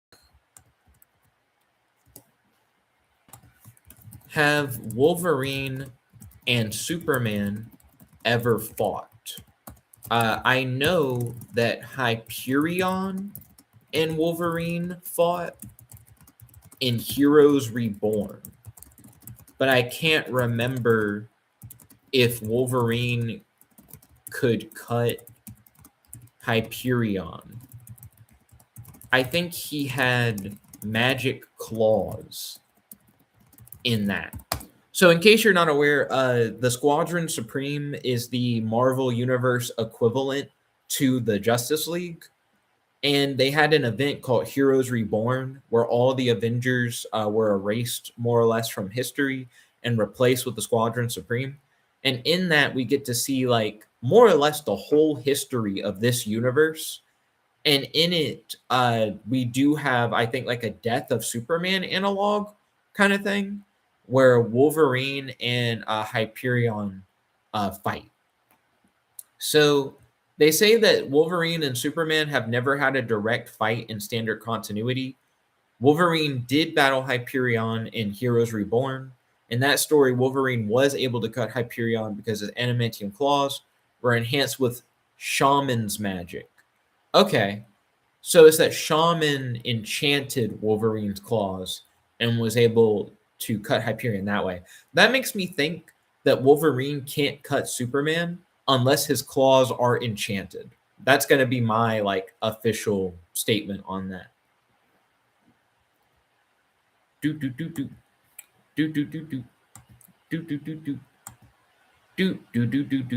Okay, back to the Project Exonaut stuff. That's Wrath for sure. That's Ultimate Humongosaur. This is Princess Bubblegum. So whatever we saw earlier wasn't. This is Jake.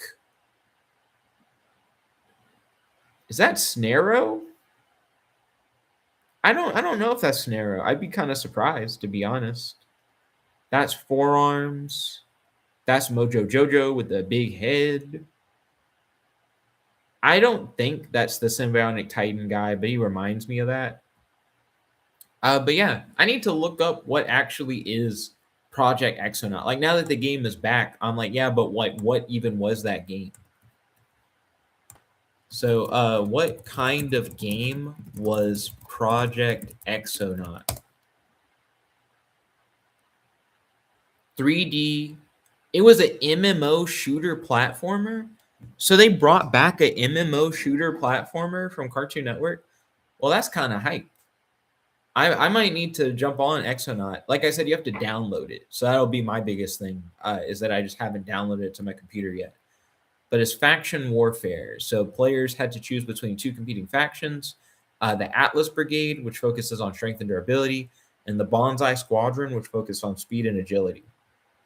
And then the primary gameplay mechanic is that you had exosuits that involved collecting and upgrading suits based on Cartoon Network's iconic characters. So Atlas players could unlock characters like Jake the dog, while Bonsai players could get Finn the human. Oh, Finn and Jake were on different factions? That's kind of wild. Oh, that's a Vilgax skin. That's Alien Force Vilgax. We see the fit. We see the fit, Vilgax. That's neat.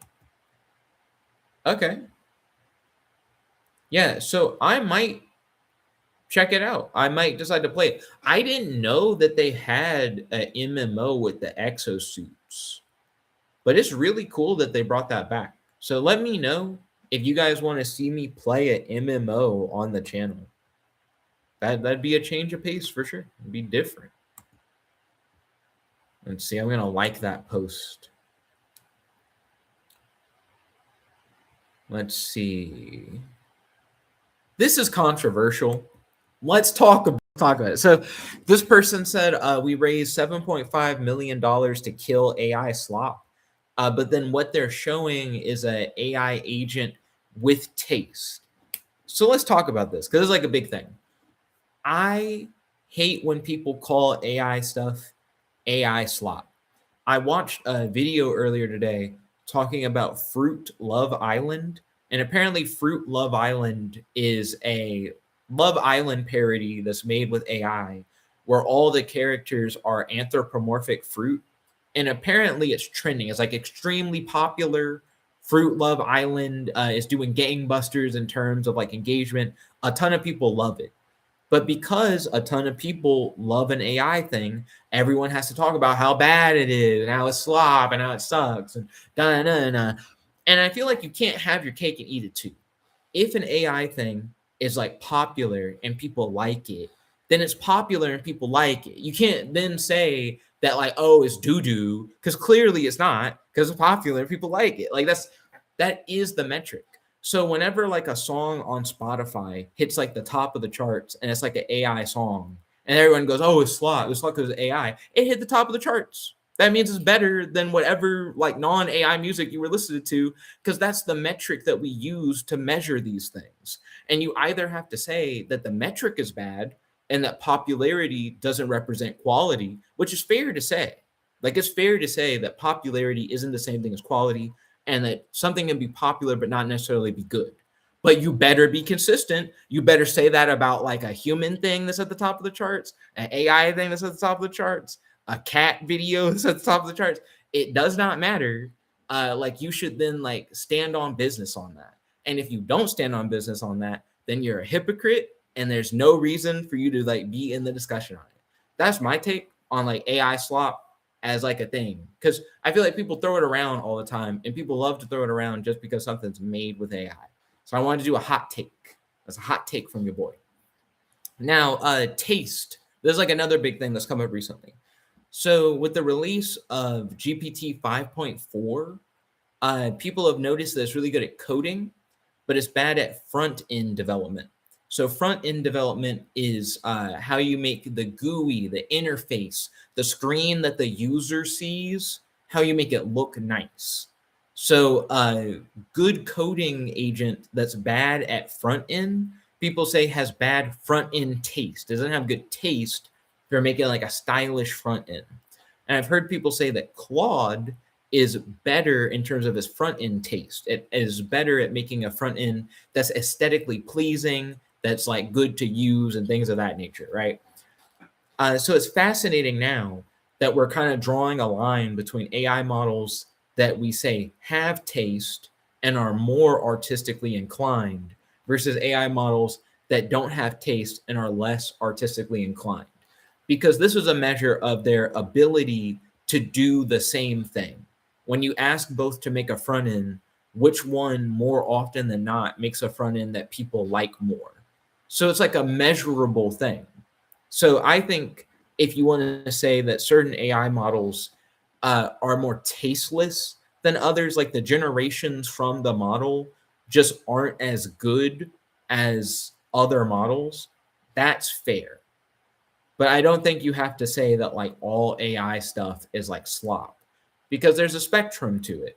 And I would even argue that some models that maybe have less taste, which I would often describe as more, they're less like performative, they have like lower performance in aesthetic, you can still make cool art with. You know, back in the day, there was a guy who won a photography, or it was like a photo or like an art contest with an AI image, and everyone was putting an uproar that like a guy who used AI won in a traditional image contest. But we all have to realize that that guy won that contest with old AI image stuff. AI image stuff is so much better now than what that guy had. And that guy beat all the other traditional artists with the old thing. And I think if we were to compare the old tool that they use to what we have today, that people would say that the model that we have today has better taste. It generates like higher quality output or whatever. But even though he used a model with less taste, he still made a thing that outperformed the other human artist. So taste isn't everything, is what I'm saying. Like, just because a model isn't as good as another model doesn't mean that the model is bad. Just saying. And I know that this is like very controversial. There are a lot of people who like don't like AI stuff and just hate AI stuff outright. But you came to my channel. You know, I'm going to talk about my feelings on AI stuff. But this just came to mind when I saw the whole, we raised $7.5 million to kill AI slop or whatever. I think the way that you kill AI slop is that you like better educate people on like how they critique media, and let them see whether or not their media critiques are consistent, whether or not something is AI or not AI. But yeah, that was my soapbox. Let's scroll. We can talk about this. So OpenAI Foundation is a big thing that I've been hearing people talk about today. So it seems like Foundation is going to be the part of OpenAI that people get excited about, who don't like stuff like general AI creation stuff. Like, a lot of people don't like ChatGPT. A lot of people don't like ChatGPT, like image generation and Sora and stuff like that, because they believe that AI needs to be used to like cure cancer and to help save the environment and things of that nature. The OpenAI Foundation is like all about that part of it. And they even have people who are members of the foundation whose whole role is like trying to figure out how to use AI to help like cure diseases. So there's now like a person who works at the foundation that we can point at and say that's the thing that they're working on, that they're trying to do. And I think people are going to vibe with that a good bit. So I think that's neat. Rap King said, Nick, I'm still here. I'm just listening. Hey, Ballin, I'm glad that you're still here. So I'm glad that the rant hasn't like scared people away or whatever. Because I am doing a lot of ranting, a lot of yapping. But Twitter is a good place for me to find like news topics where there's just like a bunch. I just have a lot of thoughts, just a bunch of thoughts. But I do think the OpenAI Foundation is a great thing, and that it's something that we need to be able to show people that we're not just building AI to make memes. We're not just building AI to make Fruit Love Island or whatever. We are actually trying to solve problems. Now, people might argue, well, what's the point of having like ChatGPT and Sora and like the image generation stuff if at the end of the day, what you want to do is like cure diseases? Why isn't all of it just the OpenAI Foundation stuff? But what people have to understand is that the money that ChatGPT and the image generation and Sora and all that stuff brings in, I say as they're currently taking Sora back behind the barn with the shotgun, or Sora's going away. But the money that's made from doing stuff like that helps to fuel stuff like this. You know, they can't do the big research stuff unless they can prove to people, hey, AI is powerful. We're constantly releasing new, more powerful AI. We're showing the general public what it's capable of. It helps to show people the potential for AI, which helps to bring investment so that then they can fund stuff like this. Rap King said, do you think AI will take over the world? In what way? Like, do you mean take over the world as in a world leader is like quite literally like an AI bot? Because in a way, that's like kind of happening, sort of. So let's talk about this. How many politicians have openly stated that they use AI to make decisions?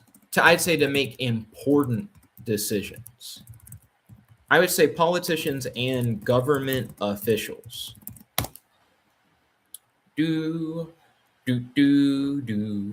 While it is difficult to provide an exact headcount of individual politicians, high-level government adoption of AI for decision-making and operational tasks has become widespread as of early 2026. Official inventories and global surveys reveal the following.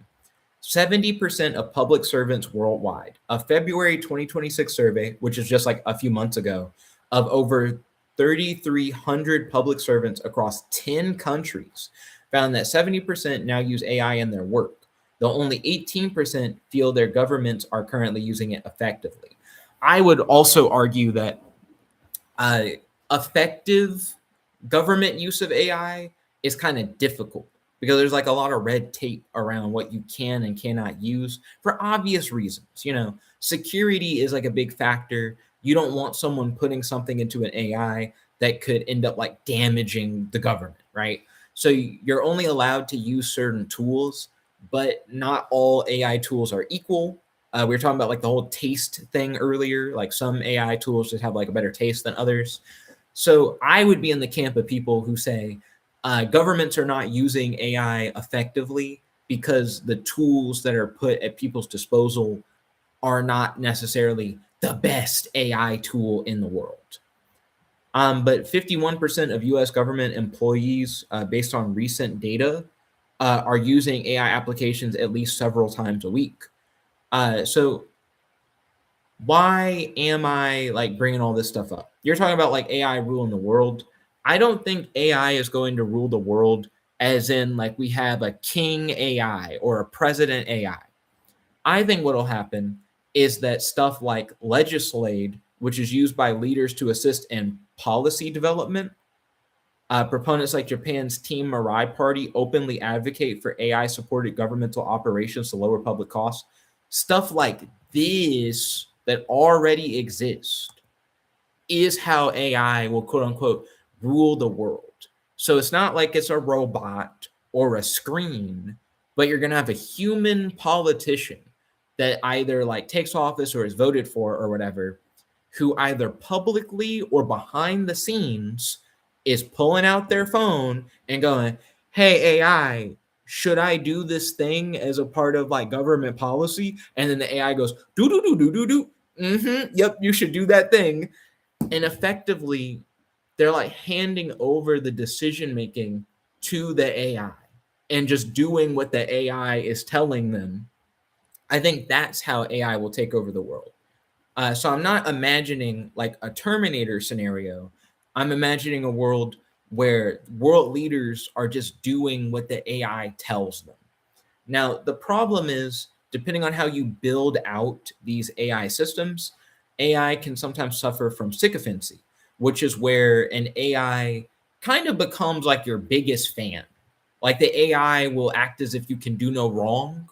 And that's very dangerous if you put that in the hands of a world leader, because the world leader could be deferring everything to the AI, saying, I have to make a big decision. AI, what should I do? And if the AI is like, you go, king, do what you want or whatever, then the world leader could be emboldened to make a bad decision, right? We need AI to be like level-headed. We need it to be critical.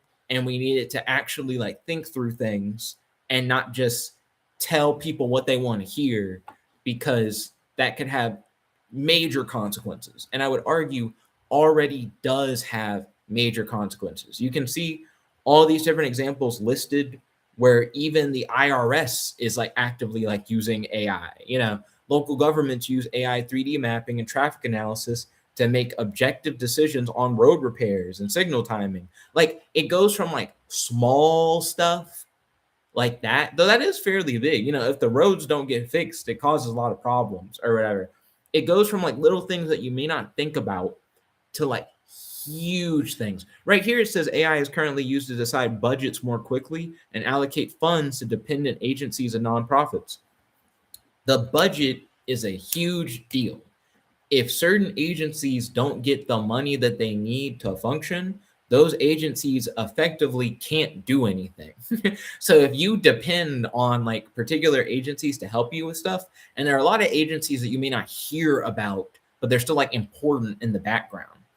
There's AI involved that decides if those agencies get like certain amounts of money and things of that nature. So in a way, AI government or AI supported government operations is a way for AI to directly influence the world without there literally being like a robot overlord or something.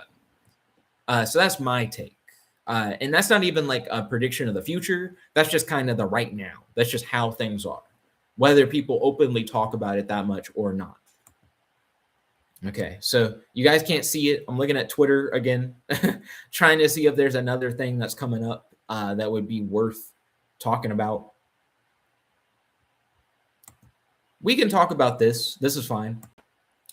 Marvel Tokon Fighting Souls. So Dragon Ball Fighter Z is one of my favorite fighting games. It's made by Arc System Works, and they're currently working on a Marvel fighting game called Marvel Tokon Fighting Souls.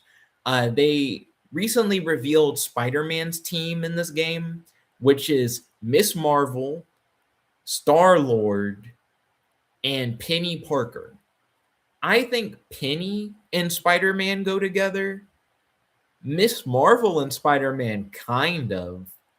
Why is Star-Lord on here? They call the team the Amazing Guardians, and they have like one Guardians of the Galaxy member. That's stupid. I just don't like that personally. But I think this voice actor is cool. They picked Josh Keaton. That's the spectacular Spider-Man voice actor. So glad to see him back in the saddle as your boy Spidey.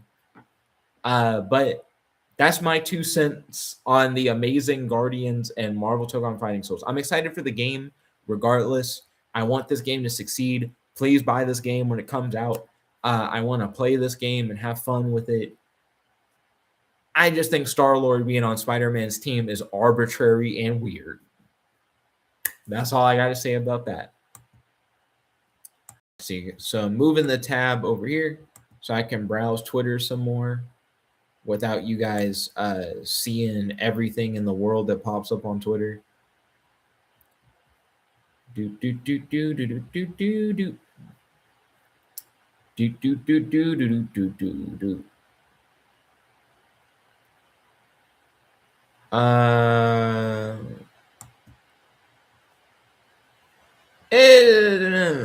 I don't know how much you guys would care about this.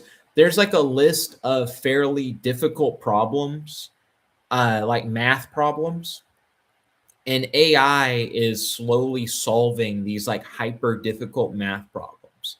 And it shows that AI performance is getting better and being able to reason through and like solve these like difficult math things. It's a very important benchmark showing that AI isn't just passing like high school math, because some math benchmarks for AI models are literally like, how good is it at like grade school math? And they can score really high on those benchmarks, but you would hope that a lot of people could do well at like grade school math.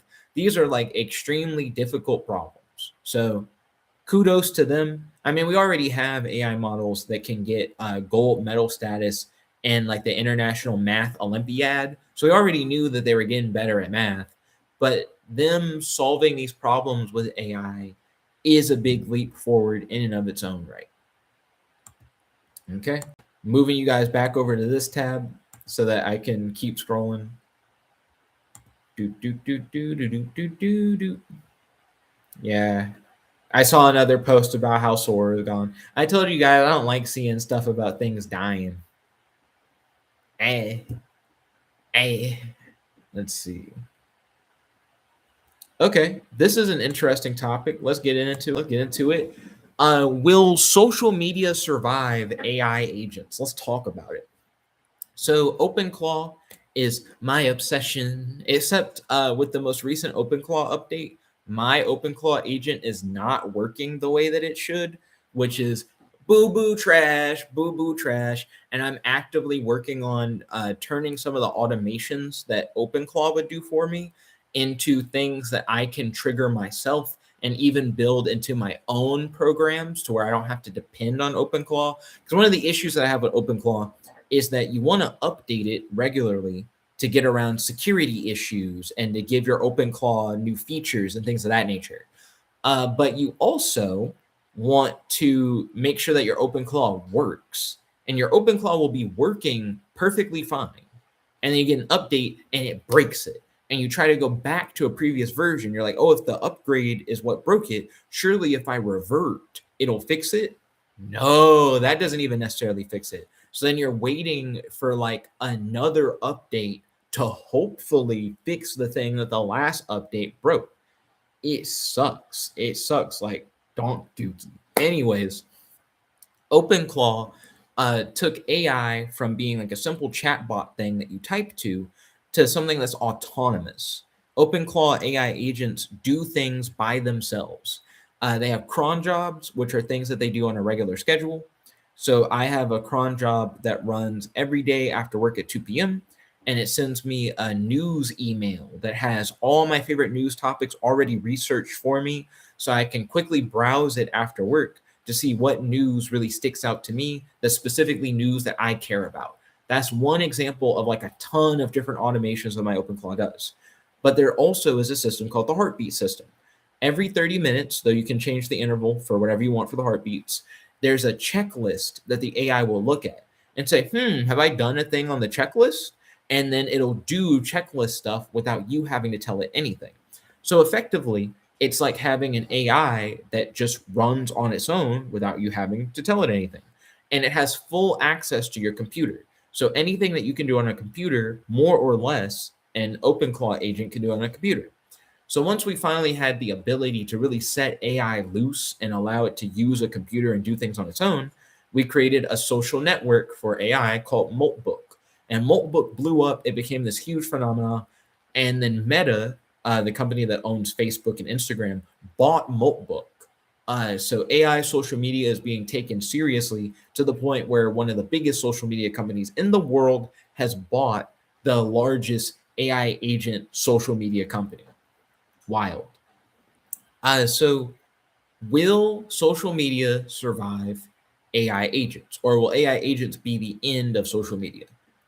I like the idea of AI and humans coexisting on social media. I have nothing against that personally. I actually follow accounts that I know are OpenClaw bots on purpose because the accounts post interesting content that I like. So it doesn't like inherently mean that because there's an AI on the other side typing out the message or making the post, that the post is inherently bad or whatever.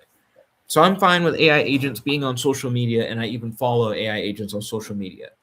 People are afraid of like a dead internet where there are no real people and there's only AI agents posting.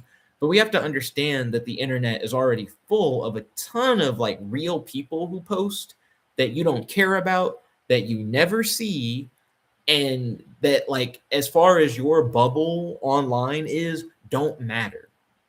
And we're not just talking about like 1,000 people who are online that you don't care about. There are likely billions of people online that you do not care about at all. And if we added more like AI bots or whatever that are on social media, they can still fall into that category of like, well, you don't care. You don't care that they're there and they don't affect you. Because a lot of social media is governed by like who you follow, and algorithm stuff. So you're likely only going to see AIs like popping in and stuff if it matches your algorithm, or if you follow AI stuff, or if someone you follow follows or interacts with AI stuff or whatever. And at that point, it's kind of already penetrated your bubble online. It's already like in your space at that point. So I don't care. Let the algorithm guide you and let you guide the algorithm. It sounds like something they would say in like Star Wars, like may the force be with you or live long and prosper. May the algorithm guide you and may you guide the algorithm. Okay, next. Dun dun dun dun dun dun dun. Let's see. There's some soccer game. I don't really care. Do do do do do do do. Something about meta chat citations or something. Meta AI citations. Don't really care. A Seed Dance 2 thing. Let's talk about Seed Dance 2. Okay. Dun dun dun dun dun dun dun. So Seed Dance 2 is a newer AI video model that can create pretty high quality AI video. They essentially have had Twitter in a chokehold. I can barely scroll a few posts before I see like a Seed Dance 2 video. A bunch of countries now have access to Seed Dance 2, but it's still not available in the US because Seed Dance 2 is so good that SAG-AFTRA, which essentially is like the guild that protects like actors and Hollywood writers and things of that nature, are like, it's too powerful. It can make too good of stuff and it's going to hurt the industry and it's infringing on our copyright. So ByteDance, the creators of Seed Dance 2, are afraid to release it here. I'm curious to see if they will release it in the future. Shrug, fingers crossed. I wouldn't mind playing around with it. The fact that Sora is like, bye-bye, we're not doing Sora no more. And Seed Dance 2 is so much better, at least it seems like it's so much better, than Sora. Maybe they kind of bowed out because they just weren't winning. That's an interesting theory. But keep in mind, a lot of people are trying to use this. Look at how good this looks. This does legitimately look like a solid generation. It's not photorealistic. It's kind of more of like when you play a video game and it has really good graphics. To me, it looks like that. But yeah, no, you could make some serious stuff with this. And this isn't just like a still image that slightly moves. You have like camera panning. This is one continuous shot that rotates around her body as she does the transformation. Back in the day, you didn't really make stuff with AI that looked this good and was this neat. So they're up in arms about Seed Dance 2. I think we're not going to care about Seed Dance 2 in like a year, maybe less, because right now this is really cool. But what we need are open source video models that are like this good that can run on normal consumer hardware. That's a big ask. That's a lot to ask. But if we could get that, I think that's when they should be afraid. That, or we get it and it's this good and it's in the cloud, so it's not local, but you run it with like ads. So when you're generating the video, you have to like watch or look at an ad, or something, and it's enough to pay for it. Like imagine if you could make videos like this for free. Because at the moment, I'm sure this uses some kind of credit system or like an API key or something. It costs you money to make this. This is not free. Don't let anyone tell you that this is free to make stuff like this. It's just not true. But if they made it like an ad-based model where anyone could make videos that are this like high of a quality, and all you had to do is like look at like a mandatory ad, that is when I think like Hollywood should legitimately be afraid. Not because this is perfect, not because this is like better than what Hollywood can do or anything like that. I'm not making crazy claims like that. There are a lot of people like to say Hollywood is dead and like stuff like that. I'm not one of those people. But when you could make stuff like this essentially for free, it's going to completely change the game. legitimately. Also, I have strong feelings about AI copyright stuff, but that feels like a different rant, maybe for another time. We have hit the 2-hour mark. Normally, I only stream for like an hour. I need to use the bathroom. I need to legitimately go to the restroom. I guess before I go, people really liked my post about Ben 10 Bounty Hunters. I want them to bring back the Ben 10 Bounty Hunters game, since they've been bringing back so many of these Cartoon Network games. So thank you guys for your support on my Twitter, promoting the whole Ben 10 Bounty Hunters game. I hope whoever is remaking all these old Cartoon Network games sees the hype and the reposts and the likes, and that they like bring this to life. Rap King said, "All right, Nick, it was nice talking to you. I probably won't be on tomorrow's stream because I got work, but it was nice talking to you." It's nice talking to you too. Thank you for sticking around with me, even when I started kind of rambling about the news and everything. Also, if you guys would like to follow me on Twitter, feel free to do so. I'll post a link in the chat. I'll also post a link to my website. I just have a website that links to everything else. So I will show you guys that now. That way, if you guys ever are like, how do I find like your latest stuff? You can just find that here. Thank you all once again for tuning in. It was great hanging out with you guys. Shout out to Rap King and Nerd Tanker, especially for interacting with me on the live chat. If you're watching and you haven't hit the like button already, please smash that like button. It really does help, and I truly appreciate it. This is your host, your friend, your boy, Jet Black One Only, logging out. Thank you guys again. Peace. Chicken da bow wow wow. Chicken da boop boop bop. Beep beep beep boop bop boop beep boop bop.